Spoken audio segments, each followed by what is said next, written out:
One of my episodes of weekly self-defense analysis. Today I'm going to be going over with you how to deal with gunmen for self-defense, more in terms of the self-defense shootings. So I'm just going to go over case by case shootings using a gun for self-defense, but also going over several gun attacks and how to deal with those. So here we go. First case.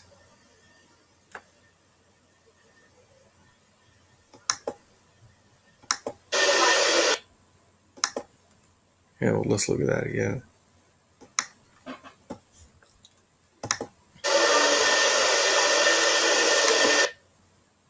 Okay, you can see the gunman approaches them, and they seems like they don't see him coming, or if they do, we can't really see the gunman too well, but we do know that he comes up to them, apparently very quickly, pulls out a gun, and they see it, and I think he fires at them, and they see it, they get up, and they try running.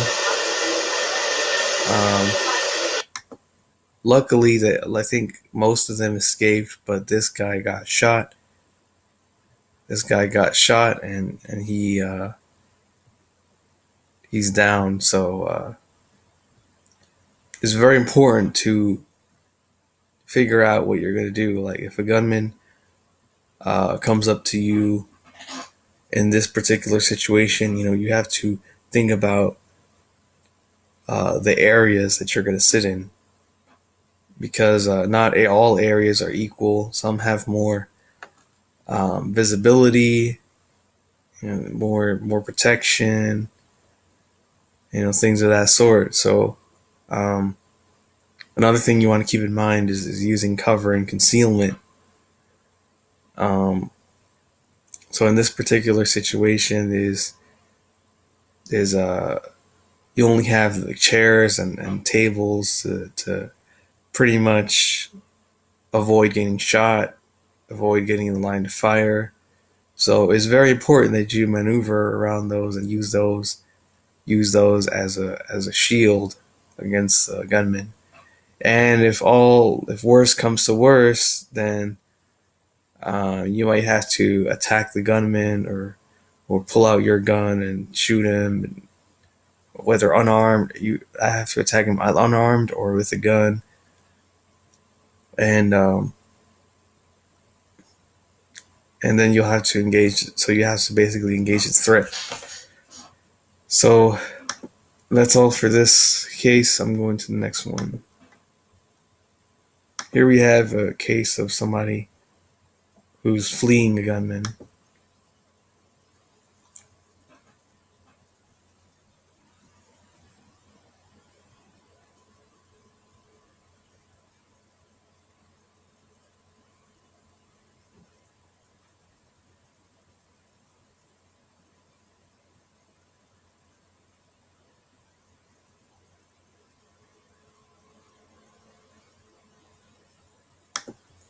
Okay, let's look at that again.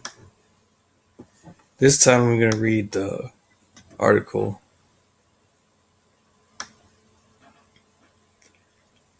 Teenager fleeing gunman in the Bronx fell to the sidewalk and rolled over 4 times as he was shot in the back, arm, and other areas. 18-year-old victim sprinted away as his assailant chased him down the walkway in the Pelham Parkway houses in Allerton. Gunman shot the victim once in the back, once in the arm, as the victim fell to the sidewalk and spun into a series of rolls. So let's look at that again. This is why, if you saw in the video, this is why running does not work. You cannot outrun a gunman in most cases, especially if you're just moving in a straight line. Because you're not moving out of the line of fire, and you're pretty much an easy target for the gunman to gun down. So in these particular situations, if you don't have a gun, then probably the best solution is to close the distance and to attack the gunman yourself and try to disarm, and do whatever you need to do. Use the environment around you to take the gunman out. Um, and if possible, if you can run at a longer distance with with cover and concealment, great. But in this particular situation, the gunman's closing in on you, so there's really no way that the probability of you getting shot trying to outrun the gunman is pretty high. So you have to know when to use close quarters combat and when to use something else. So next case.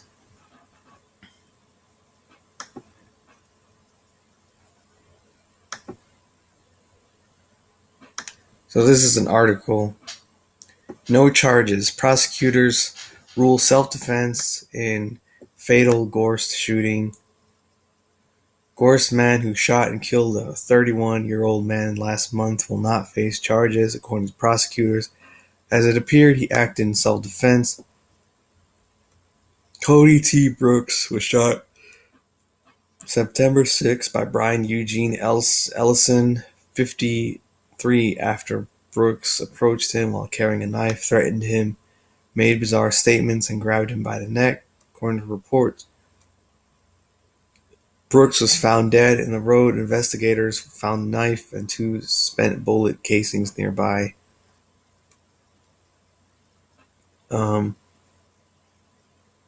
Given all the facts, the forensic analysis of the crime scene that corroborated the homeowner's version of events, we believe this case appeared to be self-defense.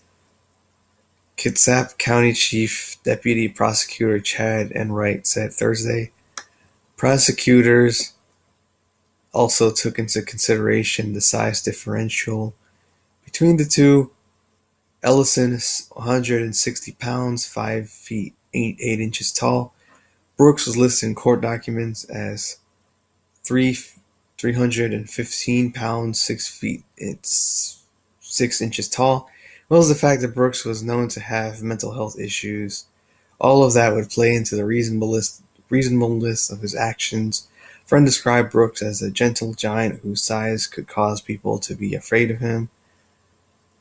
Struggled with a mental illness. Brooks was arrested for felony assault on a family member over a cigarette. Been diagnosed with bipolar disorder and could be quick to anger.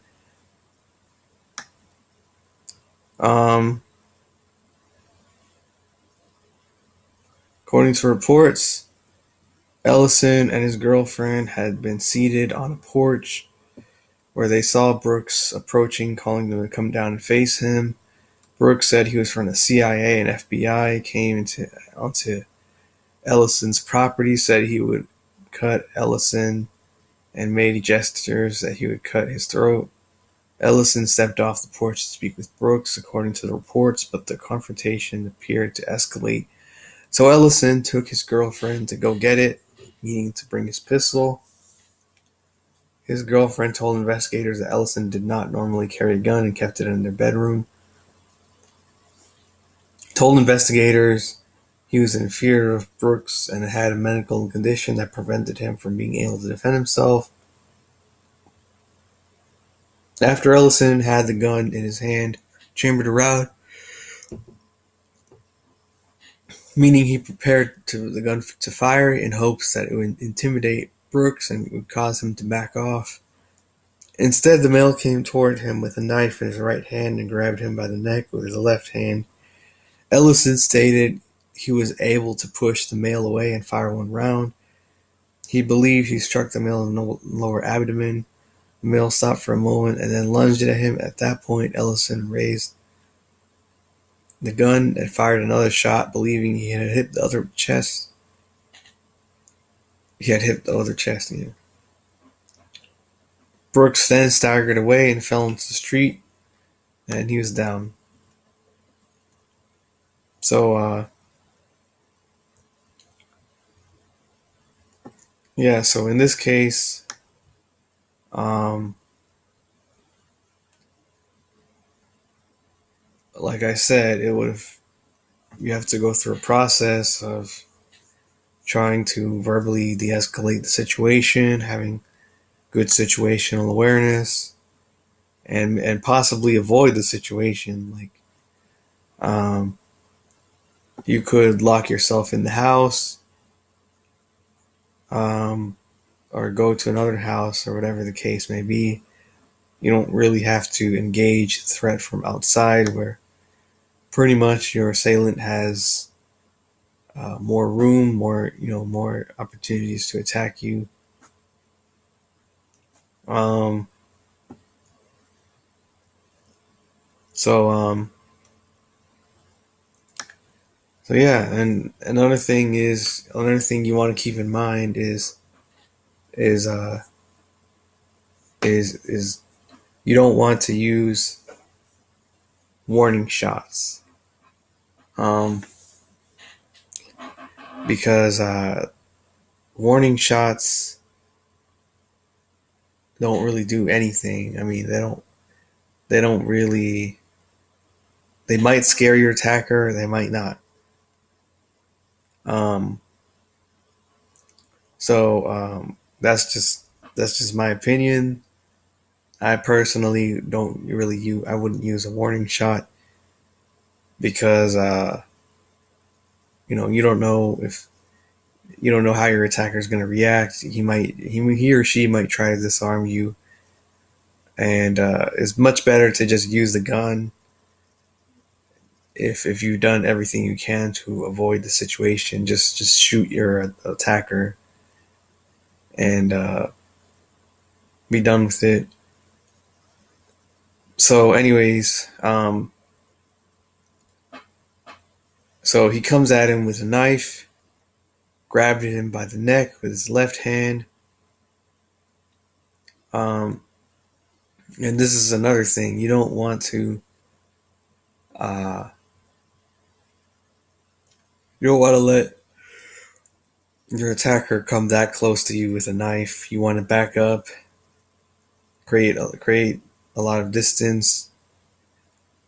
Seems like the defender allowed him to get too close, and by the way he describes it, he just pushes him away. Um, Fires one round, so you don't want to do that. If you can't reach your gun, then you have to resort to hand-to-hand combat skills and try to disarm the gun. Try to disarm the guy, um, because knife attackers move a lot faster. You'd be surprised how fast they can close the distance on gunmen. So you're not always going to be able to use a gun in those particular situations. You have to create some distance. Um, but it's a good thing that he fired some shots at him, and the guy was down. So personally,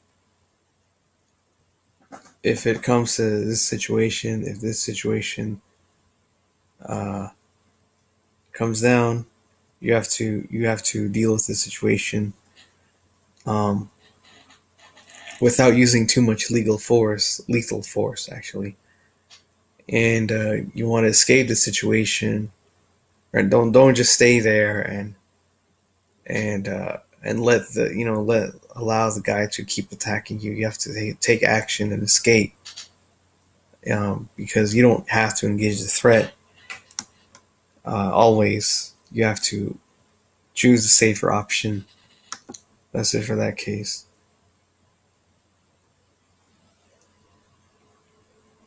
Shade visibly white. Optic white. Widening. It works.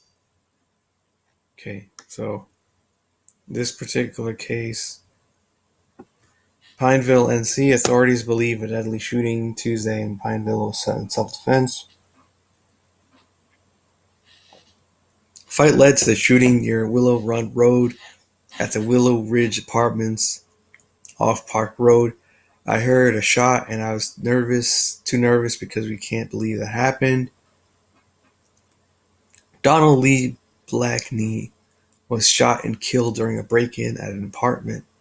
The occupant woke up, went outside, and confronted the suspect when they got in a scuffle, and the occupant shot and killed Blackney. I was walking into the living room from the bedroom and I heard a muffled noise that I thought could have been a shot, resident Dwayne Cheney said. Cherry heard more shots fired. There were two more shots that were extremely loud and scared me, and I dialed 911. Police said it appears to be a case of self-defense, even though Blackney was not armed. Firearms experts said that is state law. If you're attacked by someone, say he's breaking into your house, comes at you and attacks you, you've got a right to use deadly force right then. So let's look at that again.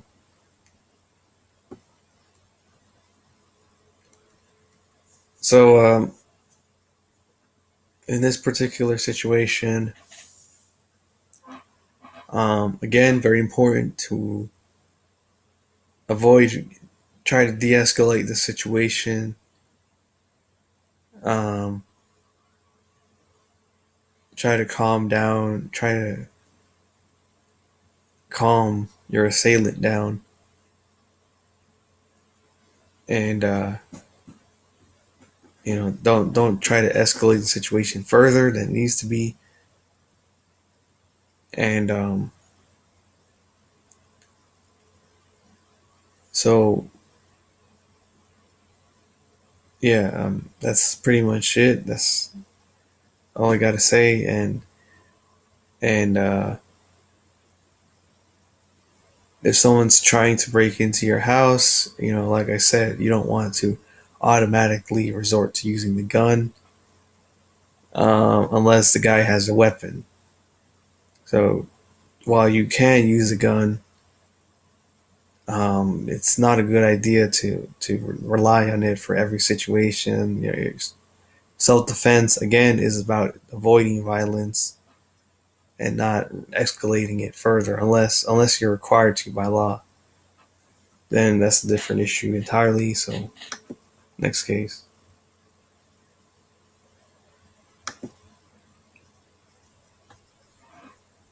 1 year later, DA rules fatal shooting was done in self-defense. Fatal shooting a year ago in the Avis area was a case of self-defense. This is a clear example of the Pennsylvania Castle Doctrine, he said Friday in announcing Philip Almendarez will not be charged with killing Cody James Englert. If a person breaks into someone's house, law presumes that person intends to do the homeowner harm. Circumstances surrounding Mr. Englert's death are obviously more complicated than that. In the end, Mr. Almendarez was protecting himself and his family inside his own home. He gave the following synopsis of the investigation that followed. He was asleep inside his 4th Street home when he was awakened by loud banging noises on the front door. He retrieved his .45 caliber handgun as he heard what sounded like someone kicking in the front door. The intruder, later identified as Englert, entered the bedroom, punched Almendarez in the face. Almendarez fired 3 shots, all of which hit Englert, and he was pretty much got hit in the face and chest. The investigation revealed Englert and Tara Litz, who were present during the shooting, had recently ended a long-term relationship. 2 were involved, and so look at that again.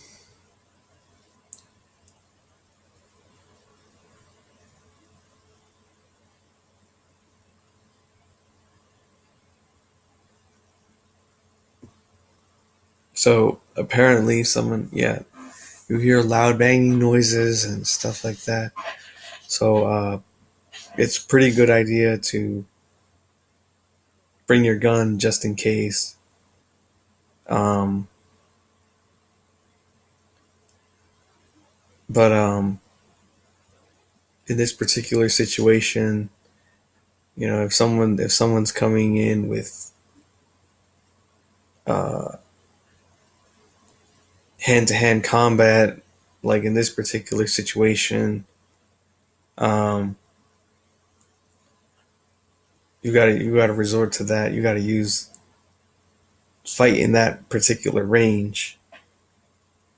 Don't use the gun yet, unless it's legally justified. Then use it by all means. Um, but again, this from judging from this article seems like um, the defender didn't have good distance because if he's near the door and someone busts in and punches him, that's pretty bad. So again, situational awareness, good distance control. Someone's banging on the door and you're awakened by loud banging noises. That's not a friendly invitation. It's not someone looking to hang out with you or whatever the case may be.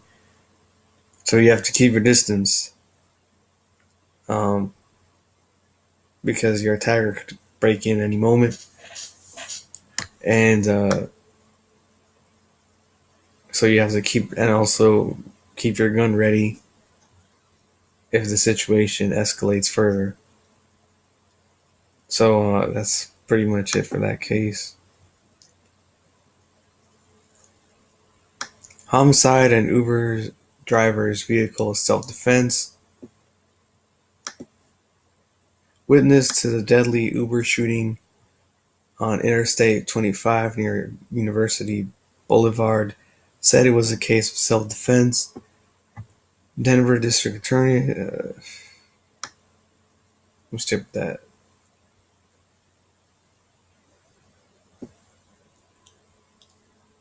Uber driver has been in jail since he allegedly shot someone dead. Hancock has been charged with first-degree murder of his 45-year-old passenger, but he's maintained it was self-defense.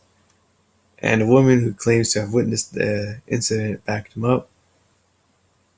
27-year-old asked to have her identity protected, but she called Denver's homicide hotline on the day of the shooting. She said she was driving northbound on I-25 about 2:45 a.m. when she saw a southbound car being driven erratically. The only reason I stopped is because I'm also a certified nursing assistant, and so I assumed heart attack, seizure, or something like that, said the 27-year-old woman who claimed that highway was lit well enough for her to see a driver being punched by his passenger. I was going to help him out as much as I could. Then I saw the passenger. I just saw his arms, but he was hitting the driver repeatedly. Her memory, what matches what Hancock told the 911 operator moments after the shooting. According to a search warrant, Hancock was hit in the face and grabbed by the passenger. Mr. Hancock also said the guy was feeling on him.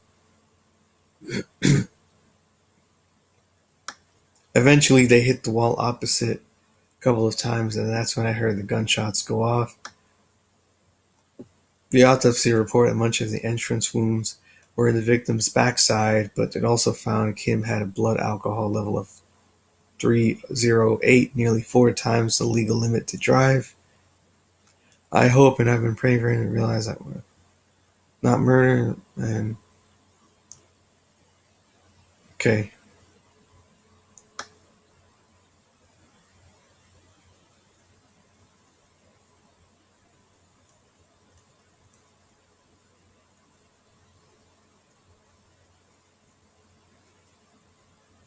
okay. So apparently, Um, he's she's been tried with first degree murder of he's been tried of first degree murder, but he claims that it's self defense. Um, so apparently, what happened was there was a car driving erratically around. Um,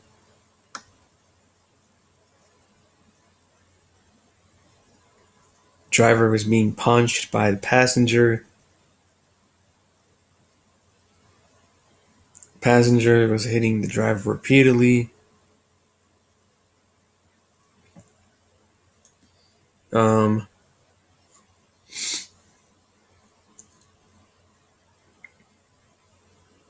so driver was getting hit, and passenger was feeling on him and everything, and then they hear the gunshots, and so apparently, according to the witness, this was a case of self defense, and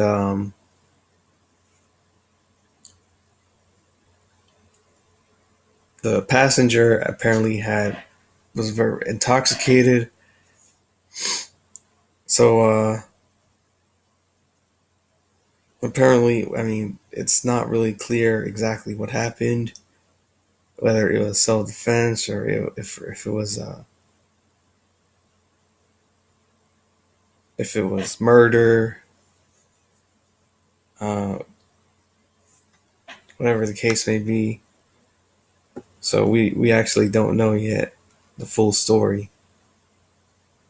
Um,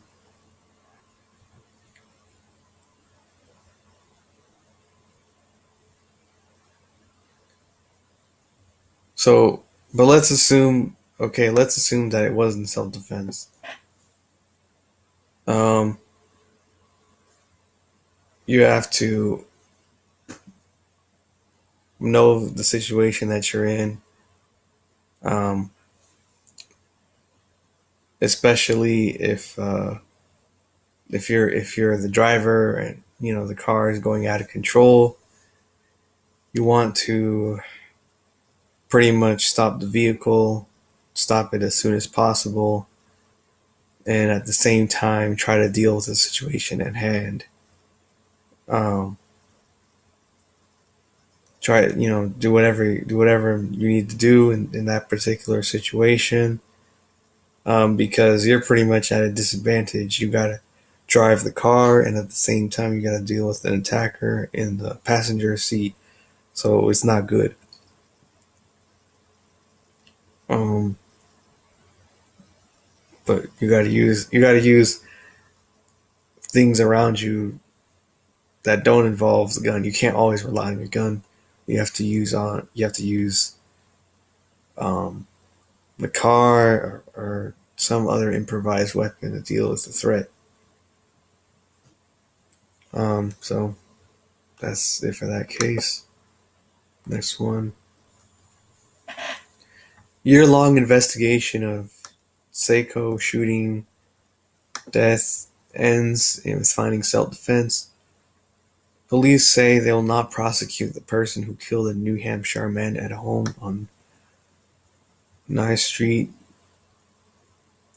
Maine State Police will not charge the Seiko resident who shot a New Hampshire man to death last September, saying the shooting was self-defense.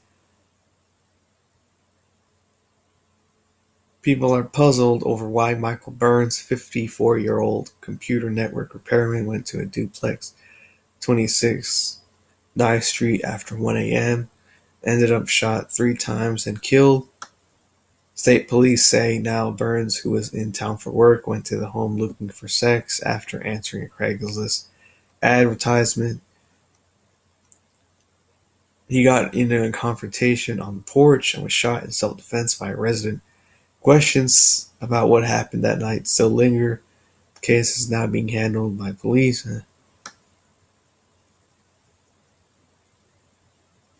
So he allegedly paid a woman $100, said they didn't do it, they didn't have sex, and an argument erupted. Burns went outside to his truck, returned with a knife. He was upset, had gone back to his vehicle, came back with a knife, and got into a confrontation with a woman. The man who resides at the home then fired at Burns and shot and killed him. At the time of the shooting, there were three people in the apartment. Um, so, again, situational awareness. You have to know who you're dealing with. Um,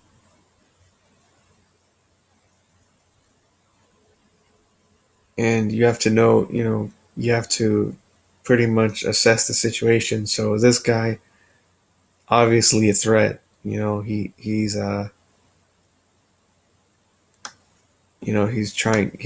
trying to be controlling. He's trying to force, practically rape somebody who didn't want to do what he asked or whatnot. Um,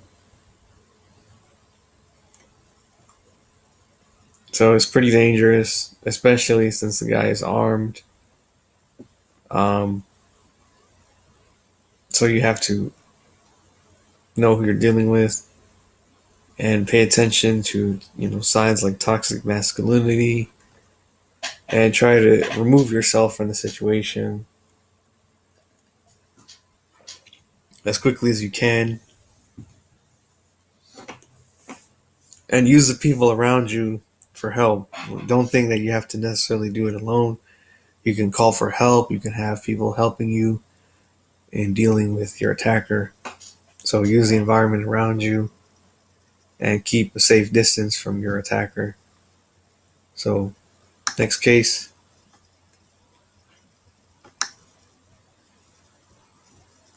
Shooting at Hebron High School is in self-defense.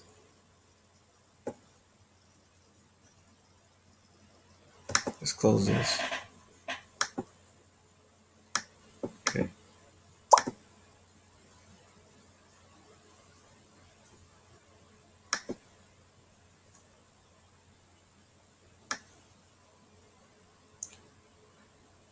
There was a shooting at a Hebron High School football game. Police say it might have been self-defense.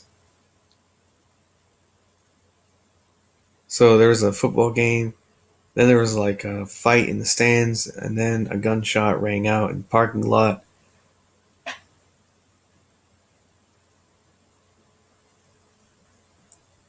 Someone shot 31-year-old man in the upper chest. He's in critical condition, but expected to survive. Police don't know why they were fighting, but witnesses say the victim was actually the aggressive one.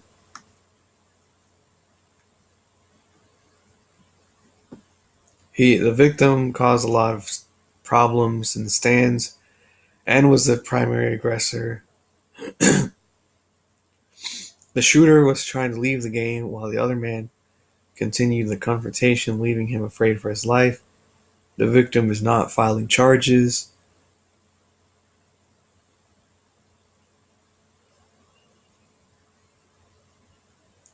So, very important, like I said, to verbally de escalate the situation, keep a safe distance. Um, and again, self control. Don't let your attacker control you. You have to control your fear and your emotions. Um, because if you do things out of fear, then that's how you make mistakes. That's how you you pretty much act on instinct, and instinct isn't always the best choice. So it's very important to stay calm under pressure, and try to deal with the situation without wasting any bullets. and without getting anybody killed. That's pretty much the best option in this case. Um, and of course, there's also situational awareness and de-escalation, other stuff like that. So that's it for this video for using a gun in self-defense. Hope you guys enjoyed it. Like this video, subscribe to my channel, leave comments, and I'll see you later.